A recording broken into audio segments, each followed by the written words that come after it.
Dricus is undefeated in the UFC and has wins over notable names like Sean Strickland, Robert Whittaker, and Israel Adesanya. And it's safe to say that he might be a long reigning champion because he's beat the best of the best, and there are only a few guys who can actually challenge him and come out victorious. Today, I'm going to get into the nooks and the crannies of who those guys are and how they can do it. Before I continue with the video, I ask that you guys like and subscribe right now. And if you don't like the video, you can unlike and unsubscribe at the end. Thank you. If Dricus continues winning, he's going to solidify his statement as the middleweight GOAT. But the question is, will he continue winning? Because I believe the middleweight division has never been greater than what it is now. So if he does lose, it doesn't necessarily mean he's not as good as Israel Adesanya and Anderson Silva. But it surely does mean his career wasn't as good. And looking at the competition he's going to be facing, there's a chance that that might happen. And there's guys like Nassourdine Imavov, Anthony Hernandez, Khamzat Chimaev, Bo Nickal, the list goes on. All these guys stand a chance, but I also stand a chance to have a winning parlay, but that hasn't happened in a while. So when they finally get in the octagon with him, that chance might not really matter. I mean, think about it. What are the odds that Yuri Prohaska is going to use boxing fundamentals as opposed to blocking punches with his freaking head or just being unorthodox in general? What are the odds of John Jones not throwing 5 eye pokes in a fight? These are pretty low odds.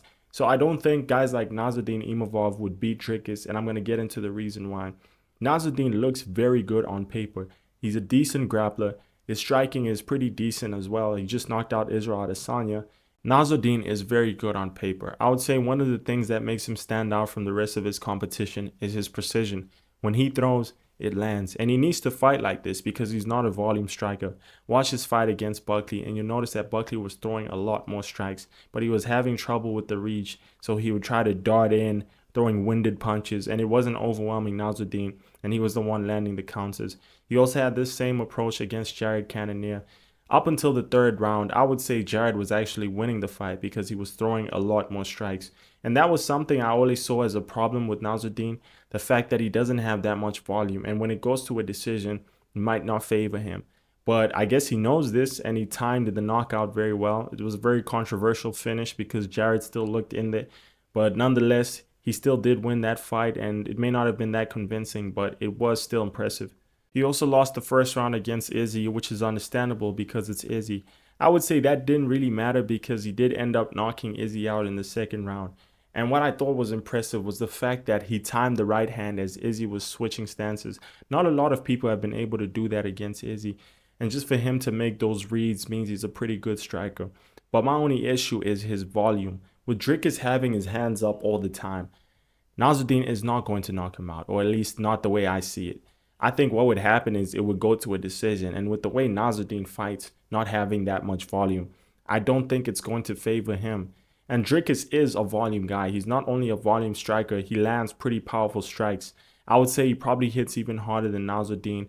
So Nassourdine's path to victory might only be grappling, but even then, I just don't think he's that great. I think he's a good grappler, competent, but he's not great.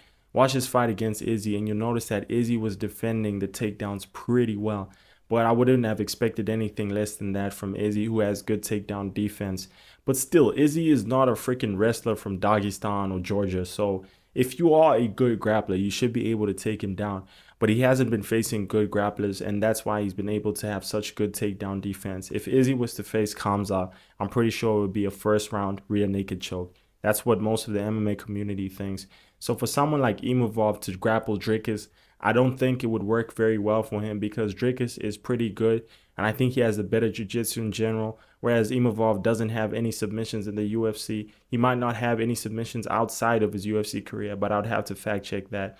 So I think Dricus would beat Imavov pretty convincingly. The next person I would like to see is Anthony Hernandez. Anthony is damn good, man. When you look at his physique, he doesn't look that intimidating, and if anything, he might be lighter than most of the guys he faces. And if he were to fight Dricus, Dricus would be the bigger man. And that would play a huge role because in as much as I do believe Anthony Hernandez is a better grappler than Dricus, the simple fact that Dricus is big and he is somewhat a skilled grappler himself might be the difference in the fight, because all Dricus would have to do is keep things on the feet, which if he does manage to do that, he would probably outstrike Anthony Hernandez. Anthony is pretty competent. He's defensively sound, offensively sound. but he just doesn't hit that hard, so Dricus would probably overwhelm him with blitzes and win via decision or finish. There still is a part to victory for Anthony Hernandez because he has fought someone even bigger than Dricus, and that was Michel Pereira. While I don't think Michel Pereira is a better fighter than Dricus, I still think we can take some important notes from that fight because Michel Pereira got dominated for 5 rounds straight. First, Anthony would try to shoot for takedowns and he wouldn't get them easily early simply because of strength. Michel Pereira doesn't have technique, but his strength was very present in the early rounds. But as the rounds went on, Anthony kept on chain wrestling and eventually started taking down Michel Pereira over and over again with ease. And he would land ground and pound and manage to keep this Goliath down and just pounce on him all night long. So I think he would be able to do that against Dricus. I'm not sure how possible that is, but if they were to fight, I don't think I'd bet on it because I think it could go either way.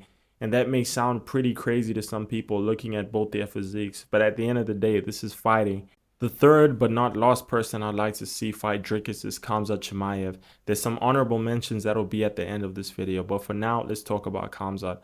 If you go on Instagram, you'll notice how there's this meme about how Khamzat is going to lose to Dricus via slipping on a banana peel or via Dricus's plot armor.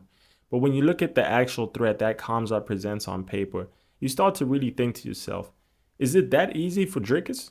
Don't get me wrong, I think Dricus is a tremendous athlete, but let's not act like he's ever faced a grappler nearly as good as Khamzat. The best grapplers he ever faced were Derek Brunson and Robert Whittaker. Robert Whittaker is more of a hybrid fighter, but he has been known to grapple. Watch his fights against Yoel Romero and you notice that the Olympic silver medalist wasn't able to have his way with Robert Whittaker, who's supposed to be a striker. And in his fight against Robert Whittaker, Dricus that is, he wasn't having that much success. Robert Whittaker took him down, and yes, Dricus did win that exchange because he ended up on top and landed ground and pound till the end of the round. But just the simple fact that Rob took him down with ease makes you think of what Khamzat would do. You might make the argument that he didn't expect a takedown from Rob because Rob is primarily a striker, but let's not act like Khamzat wouldn't be able to take down Dricus in the first round. The only question is, would Dricus survive?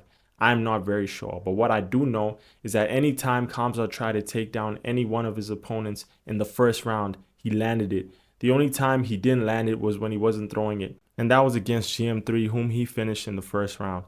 Now looking at the grapplers that Khamzat has faced, the good ones would be Gilbert Burns and Kamaru Usman. Those guys are arguably better than Dricus. Let's take Gilbert Burns for instance.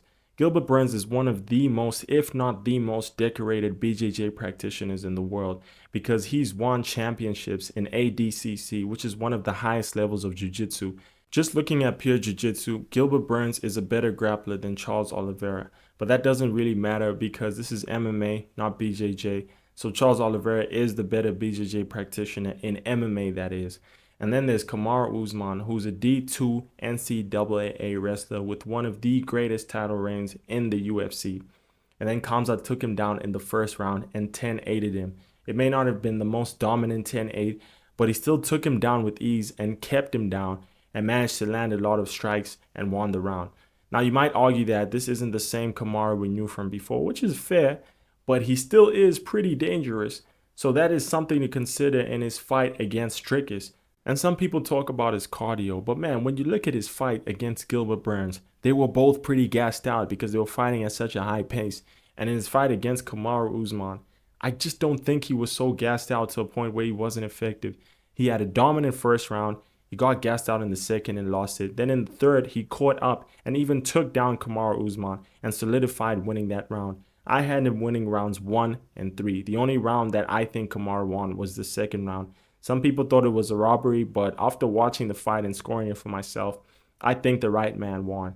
So I think Khamzat would beat Dricus, but I'm not very sure about that.